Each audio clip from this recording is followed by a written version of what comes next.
উত্তর চব্বিশ পরগনার শুটিয়া গ্রামের প্রতিবাদী শিক্ষক বরুণ বিশ্বাস ৫ই জুলাই ২০১২ সালে খুন হন। ৫ই জুলাই ২০১৩ থেকে সেই খুনের মামলা শুরু হয়। এই মামলার ৫২ জন সাক্ষীর মধ্যে এখনো পর্যন্ত ২৪ জনের সাক্ষ্য গ্রহণ করা হয়েছে।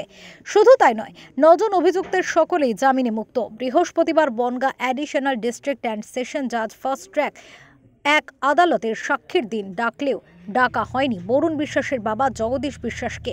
এদিন বরুণ বিশ্বাসের দিদি প্রমীলা রায় বিশ্বাস এই মামলার সাক্ষী হতে চেয়ে আদালতের কাছে আবেদন জানিয়েছেন। তিনি অভিযোগ করেছেন রাজ্য সরকার এবং সিআইডি মামলায় অসহযোগিতা করছে। আজকে 11 বছর 10 বছর পার হয়ে গেলে 11 বছর চলছে, আজও পর্যন্ত কিছু হলো না।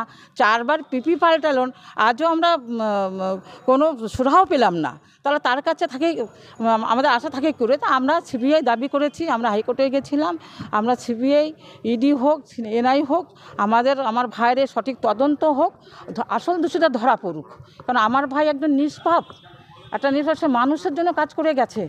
সে নিষ্পাপ, নিজের অর্থ দিয়ে নিজের উপার্জন দিয়ে সমস্ত সমাজটাকে সে আপন করে নিয়েছিল, নিজেকে বিলিয়ে দিয়েছিল, সেটা সমস্ত মানুষ জানে।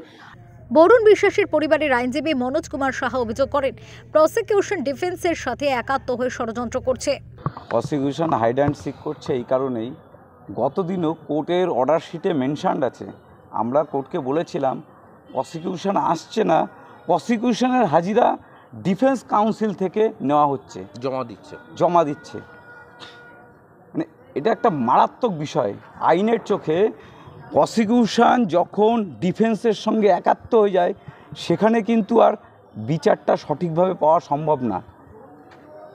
এই যিনি এখন প্রসিকিউশন আছেন তিনি এবং ডিফেন্স কাউন্সিল এরা সম্পৃক্ত হয়ে গেছে। এদিন বরুণ বিশ্বাসের পরিবারের থেকে আরও অভিযোগ ওঠে, জোর করে শুনানি আটকে রাখা হচ্ছে, বরুণের খুনিদের ইচ্ছাকৃতভাবে শাস্তি দেওয়া হচ্ছে না। উত্তর চব্বিশ পরগনা থেকে সুকান্ত চট্টোপাধ্যায় রিপোর্ট, ওঙ্কার বাংলা।